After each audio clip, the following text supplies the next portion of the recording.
Oke, selamat sore. Assalamualaikum warahmatullahi wabarakatuh. Waalaikumsalam warahmatullahi wabarakatuh. Baik, untuk paparan saya sudah kelihatan ya di sini? Sudah, Bu. Oke, baik. Sudah, Bu. Ya. Sudah, Bu. Baik, kita memasuki untuk pertemuan keempat dengan materi yang keempat ya. Wah, ini kayaknya rasanya cepet banget ya. 4, terus nanti 2 materi lagi. Sampai 3 ya, 3 materi lagi, lalu kita UTS ya. Jadi berapa ini ya, pertemuan 3 ke depan lagi kita ada UTS ya. Di pertemuan ke-8 nanti UTS-nya dengan ini waskita ya. Ini kita cepat banget rasanya ya untuk hari ini sudah keempat ya untuk geografi sosial yang kita bahas. Nanti kita akan membahas ada 3 pokok bahasan kali ini ya. Yang pertama yaitu aktivitas penduduk, lalu yang kedua kebutuhan manusia, dan yang ketiga ini gejala akibat. Baik, untuk pokok bahasan yang pertama yaitu aktivitas penduduk. Di sini kita melihat ya dari kegiatan ekonomi. Jadi untuk aktivitas penduduknya kita bisa lihat ya dari aktivitas penduduk. Nah, dari kegiatan ekonomi ini misalnya ya kalau di dalam kegiatan penduduk ini terutama dalam kegiatan ekonomi fungsinya ya ini untuk mempertahankan atau kelangsungan kehidupan ya, baik itu untuk mencukupi kebutuhan ya, memperoleh taraf hidup yang layak ya. Artinya kalau taraf hidup yang layak berarti segala kebutuhan manusia ya ini semua tercukupi. Yang disebut dengan fundamental occupation ya. Jadi kegiatan ekonomi ini fundamental occupation. Nah, di dalam kegiatan ekonomi ini tentunya kalau untuk taraf hidup yang layak ini pemenuhan kebutuhan pokok ya yang paling penting. Yang pertama yaitu sandang, pangan, dan papan. Nah, ini. Jadi itu 3 kebutuhan pokok yang harus dipenuhi ketika manusia itu melangsungkan kehidupannya. Nah, lalu kebutuhan-kebutuhan yang lain bisa disebut dengan kebutuhan sekunder, kebutuhan tersier ya. Misalnya kalau sekunder itu ya katanya perlengkapan untuk mandi, misalnya kayak sabun ya atau pasta gigi ya. Nah, itu disebutkan sebagai kebutuhan sekunder. Kalau dulu bilang kebutuhan tersier itu adalah barang-barang mewah seperti kendaraan ya.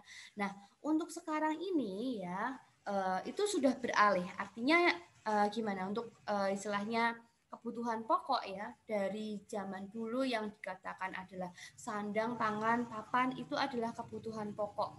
Kalau sekarang coba ya kalian sendiri ya, kalau tidak memegang HP atau memegang gadget 1 hari aja rasanya gimana ya.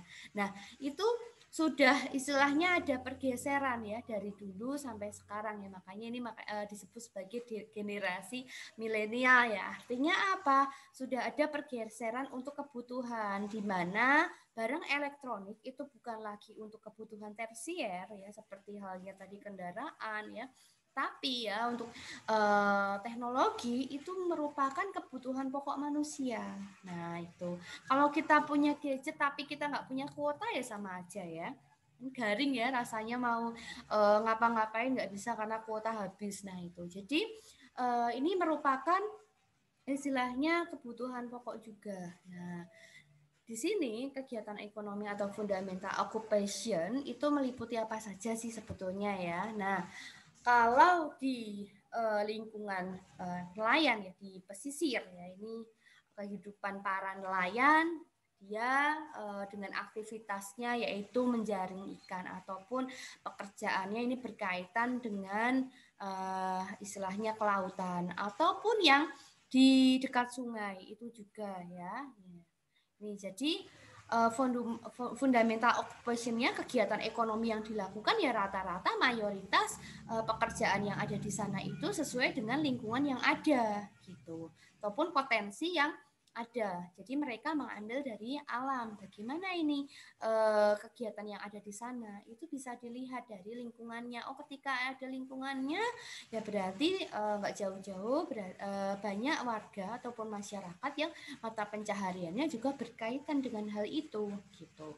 Nah, misalnya kayak penduduk yang bertempat tinggal di pesisir atau dekat laut, lalu penduduk yang bertempat tinggal dekat sungai, ya mungkin mereka akan membangun karamba, ya memelihara ikan. Nah itu, jadi ini adalah fundamental occupation di lingkungan itu, ya di wilayah itu.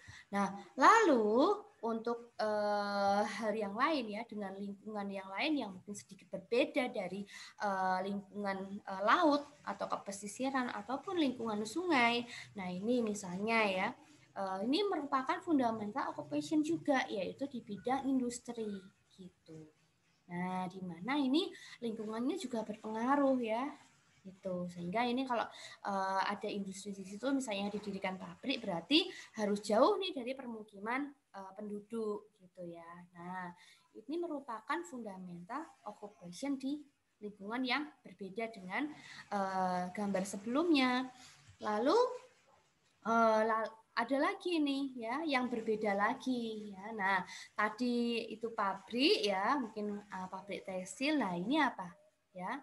Ini juga pabrik juga nih sama, tetapi pabriknya ini harusnya ada mereknya ya, ditutup ya. di apa namanya? Ditutup ya. Nah, ini pabrik yang berkaitan dengan konsumsi masyarakat ya. Nah, ini salah satu produk minuman kemasan gitu. Tapi jika tadi istilahnya berbeda ya untuk penambang pabriknya ya, misalnya kalau tadi hanya alat-alat saja, tapi kalau di sini ternyata masih ada nih istilahnya SDM yang dipekerjakan. Artinya tidak hanya dengan alat saja yang ada, gitu. Jadi di sini misalnya fungsinya ya, memang alatnya fungsinya untuk mendistribusikan atau memudahkan dari titik A ke B ya untuk pengecekan botol-botol kemasan. Namun ada di situ humannya ya, ataupun orang yang melakukan pengecekan gitu ya. Dia mungkin pengecekan secara kualitasnya dari segi mungkin apakah tutupnya, ataupun dari segi botolnya, ataupun dari segi isinya gitu ya. Jangan sampai nih isinya ada salah satu botol isinya yang kurang, nanti dia akan mensortir ya. Nah, ini dia mencatat di sini ya, mencatat berapa botol yang disortir ya, yang istilahnya tidak layak untuk didistribusikan atau dijual ya. Nah, ini. Jadi di sini ada keterlibatan dari humannya, dari manusianya. Artinya ini masih dibutuhkan nih di sini separuh dari teknologi dan separuh lagi dari aspek manusianya atau tenaga kerjanya. Nah, ini merupakan fundamental occupation di kegiatan industri tadi ya. Tapi dua hal yang berbeda tadi, hanya alat saja, hanya pabriknya saja ya. Tapi kalau itu tadi ada manusianya atau ada SDM-nya. Nah, kalau di lingkungan seperti ini juga berbeda dengan beberapa lingkungan tadi ya. Nah, terutama di daerah kepesisiran juga berbeda. Di sini aktivitasnya yaitu bertani. Nah, sehingga ini akan sangat berbeda pula ya untuk aktivitas kegiatan ekonominya. Nah, jadi lingkungan ternyata sangat mempengaruhi kegiatan ekonomi suatu wilayah, karena berkaitan dengan hal yang bisa diambil ya dari alam. Contohnya kalau ini ya, ini pasti ada di hutan ya, mungkin ada di luar Jawa yang masih banyak hutan ya, ada di Kalimantan ya. Ini jadi di sana fundamental occupation-nya yaitu dengan menjual belikan kayu ya, dengan cara menebang hutan, mungkin dengan menanam lagi gitu ya. Nah, ini. Jadi ini ada perbedaan lagi. Nah, lalu ada aktivitas yang lain lagi yaitu pertambangan. Nah, ini juga berbeda lagi. Ya, menambang apa ya? Menambang batu bara, menambang mungkin minyak bumi, menambang ya macam-macam ya. Nah, mereka dengan ini mereka harus turun ya mungkin ataupun masuk gua ya, atau mereka harus menanggung resiko yang lebih ya ketika runtuh atau bagaimana ya. Nah itu jadi ini fundamental occupation juga di kegiatan tambang ya, pertambangan atau bahan galian. Nah ini jadi semua itu adalah kegiatan ekonomi yang berbeda-beda. Nah, tentunya ini saya ambil gambar juga yang bukan di Indonesia ya, ini tentunya berbeda ya. Jadi ketika dilihat, oh ini ada sebuah kegiatan jual beli ataupun perdagangan di mana penjual sayur dan juga ada pembelinya. Nah, kita lihat di sini rapi ya, tertata dan juga sudah ada harganya ya. Ini di pasar ya, sudah ada harganya ini berapa dolar gitu ya. Kalau di Indonesia berbeda ya, lingkungan Indonesia, pasar di Indonesia misalnya kubis 1 kilo berapa ya, tawar menawar dulu ya, lalu antara penjual dan pembeli ketika itu sudah berlangganan mungkin sudah tahu ya harganya berapa, biasanya segini gitu ya. Nah, tapi kalau ada orang yang baru pertama kali ya membeli ya ataupun istilahnya tanpa menawar, jadi harga yang ditawarkan oleh penjual tidak ditawar terlebih dahulu. Itu juga ada. Nah, kalau di luar negeri ini sudah ada ini harga-harganya berapa. Nah, kalau di Indonesia ini kalau di pasar tradisional belum menerapkan seperti ini gitu. Kalau di supermarket ya ada ada labelnya harga berapa sudah dalam kemasan ya. Nah, itu juga kadang-kadang di dalam kemasan juga tidak terlihat baik seperti tampilan di luarnya gitu kan. Kadang saya kalau misalnya membeli buah, misalnya kalau paling cepat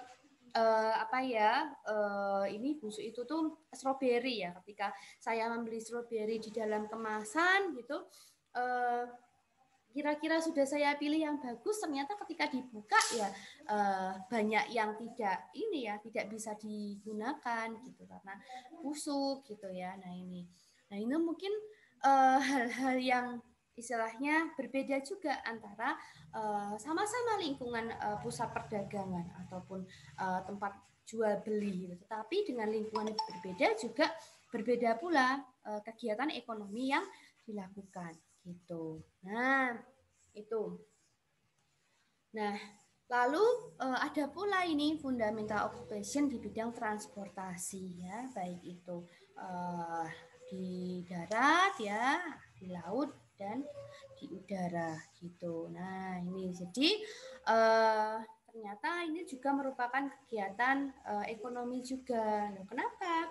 Ya di situ ada berbagai aktivitas misalnya ya di kapal laut ini ya.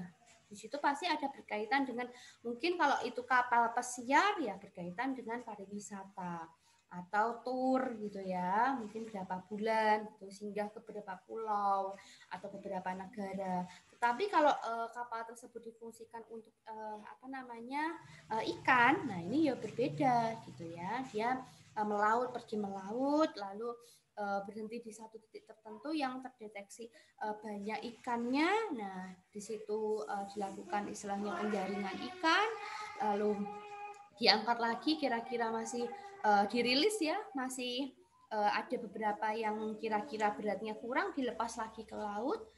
Dia akan mencari lagi, melaut lagi di titik tertentu ya. Nah, ini merupakan kegiatan ekonomi lagi ya, berbeda padahal sama-sama aktivitas di perairan atau di laut gitu. Nah, ini itu merupakan fundamental occupation di bidang transportasi gitu. Nah, lalu sebetulnya untuk kegiatan ekonomi ini itu berkaitan dengan apa ya? Nah, ini pastilah ini berkaitan dengan aktivitas penduduk.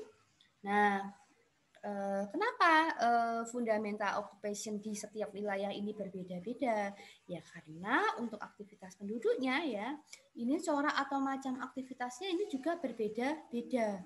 Sesuai dengan apa? Ya sesuai dengan perbedaan sifatnya ya. keterampilan penduduk, lalu budayanya, lalu daerah itu sendiri ya, dari segi geomorfologinya ya. Nah, itu jadi perbedaan itu yang menyebabkan kegiatan ekonomi di setiap wilayah itu berbeda-beda sesuai dengan coraknya gitu. Nah, misalnya kalau geografi setting atau setting daerahnya ini berdasarkan apa? Misalnya dengan ketinggian tempatnya, topografinya, berkaitan dengan iklimnya, lalu berkaitan dengan kesuburan tanahnya atau jenis tanahnya gitu. Lalu perubahan aktivitas penduduk ini juga disebabkan karena adanya faktor alam. Itu yang menyebabkan perubahan. Selain faktor alam, kalau faktor alam kan relatif lebih lambat ya untuk perubahannya. Yang paling cepat ini akibat dari faktor manusia itu sendiri ya.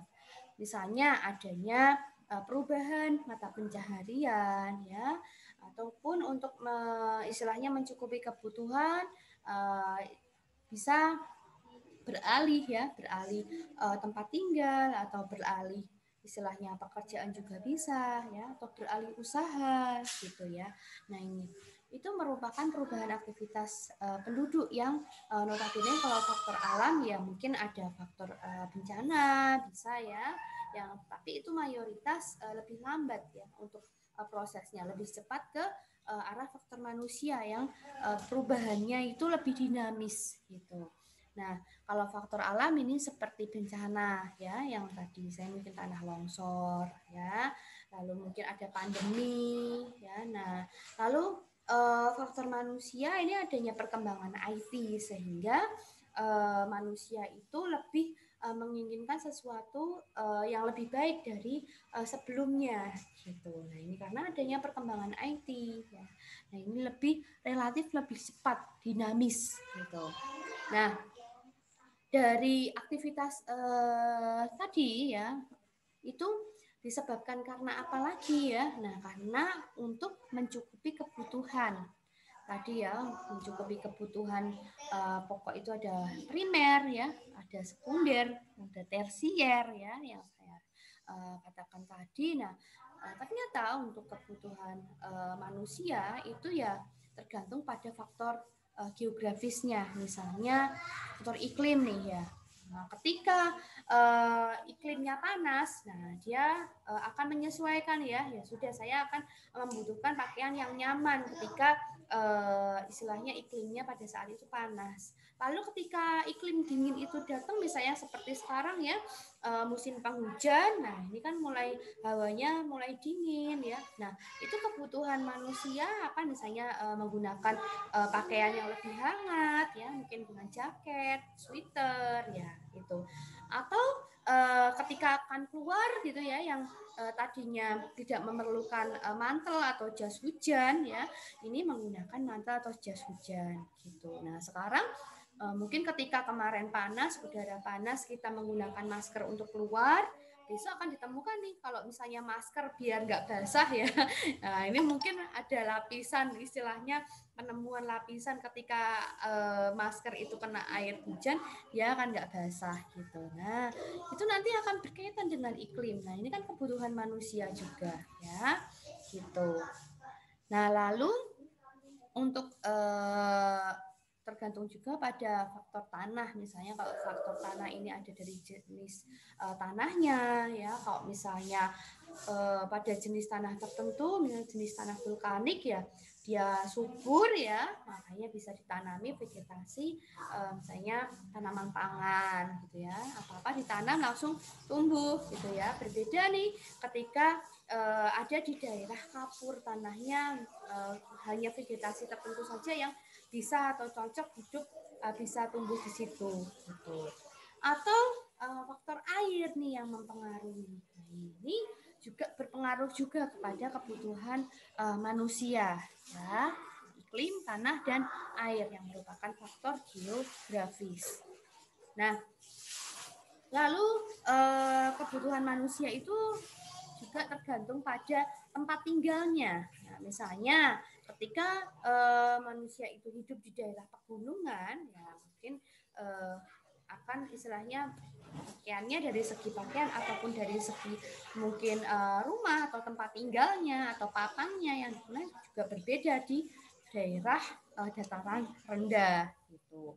Apalagi mungkin di daerah rawa itu kan berbeda ya untuk dari segi mungkin tempat tinggalnya atau papannya gitu. Lalu berbeda pula ya di daerah pesisir gitu. Oleh karena itu ini juga akan berbeda istilahnya dari segi tampilannya, dari segi rumahnya juga ya, dari segi kehidupannya ya. Nah itu. Nah, akan berbeda pula di daerah kutub. Ya, mungkin di daerah pegunungan dengan kutub ini nanti pakaiannya lebih tebal yang mana ya. Nah, tentu saja kalau kutub itu minus berapa derajat ya, kalau di pegunungan memang dingin, kalau di daerah kutub itu ya dingin banget ya. Nah, jadi ini sudah berbeda untuk kebutuhan manusianya gitu. Jadi kalau mungkin di daerah pegunungan tidak membutuhkan mungkin kayu bakar ya. Nah, nanti kalau misalnya di daerah kutub agar rumahnya lebih hangat ada tempat perapiannya ya. Ini seperti itu. Nah, ini kebutuhan manusia itu berbeda dari tempat tinggalnya. Dapat menyesuaikan diri atau beradaptasi dengan lingkungannya itu. Nah, inilah dari situ ya, makanya kita mengetahui adanya kebutuhan penduduk ya yang harus tercukupi demi melangsungkan kehidupannya, demi kelangsungan kehidupannya. Oleh karena itu, inilah yang disebut dengan interaksi ya atau hubungan timbal balik atau hubungan relasi antara manusia dengan lingkungannya. Dalam prosesnya ya ini menimbulkan adanya gejala akibat ya. Karena apa? Adanya relasi timbal balik tadi antara manusia dengan lingkungan tempat tinggalnya. Ini yang disebut dengan gejala akibat. Nah, ini kita pelajari juga di dalam geografi sosial ini, gejala akibat ya. Ini adalah suatu perwujudan geografis ya yang mana ditimbulkan dari hasil hubungan antara manusia dengan lingkungan alamnya gitu. Nah, itu merupakan gejala akibat. Misalnya ya, contohnya ini yang gejala akibat yang sifatnya lebih ke sosial geografis ya. Nah, artinya apa kalau sosial geografis? Ini saya contohkan transmigrasi. Kenapa kok ini sosial? Nah, ini kok transmigrasi kan perpindahan ya, adanya program ya untuk pindah ya dari penduduk bertempat tinggal di suatu wilayah tertentu berpindah atau bermigrasi ke tempat lain karena suatu program dari transmigrasi tersebut. Nah, ini sifatnya lebih ke arah sosial karena apa? Ini berkaitan dengan mata pencaharian atau ingin meningkatkan penghidupan yang layak ataupun ada istilahnya program yang dicanangkan untuk pemerataan jumlah penduduk ya. Nah, itu. Jadi ini lebih ke arah sosial gitu. Dan juga ini sosial geografis. Kenapa? Lah, kita juga mempelajari hubungan antara ruang yang satu dengan ruang yang lain. Artinya apa? Ini hubungan keruangan atau spasial. Nah, ini karena ini sifatnya adalah sosial geografis. Lalu ada juga sosioekonomi geografis. Misalnya adanya perubahan pekerjaan tadi dari adanya program transmigrasi. Oleh karena itu berubahlah pekerjaannya, mungkin tadinya dia mengolah istilahnya lahan ya, istilahnya untuk mengolah lahan pertanian, misalnya sawah ya atau dengan jenis tanaman padi, dia berpindahlah ke istilahnya luar Jawa yang mungkin untuk padi di sana tidak bisa hidup ya. Nah, dia akan lebih ke petani tetapi sifatnya adalah perkebunan gitu. Mungkin berubahlah pekerjaannya petani tapi mungkin petani kelapa sawit gitu yang sesuai vegetasinya. Nah, ini perubahan pekerjaan tidak sama-sama petani tetapi satunya petani sawah ya menjadi petani perkebunan gitu. Nah, ini berbeda ya. Jadi istilahnya ada perubahan pekerjaan. Itu yang tidak jauh, artinya tidak jauh berubah ada pula yang berubah sama sekali ya, yang mungkin tadinya istilahnya bekerja petani, tetapi karena lahannya ini sudah beralih fungsi, dia akan berubah menjadi mungkin buruh ya, gitu, buruh bangunan atau buruh pabrik. Jadi bukan di sektor pertanian, gitu. Berubah pekerjaannya itu sifatnya ke arah sosioekonomi geografis gitu. Nah, lalu sifatnya lebih ke fisiografis. Ini karena perubahan kondisi alam. Nah, ini sifatnya yang tadi ya, lebih lambat tadi. Atau sifatnya lebih ke klimatologis, adanya perubahan iklim.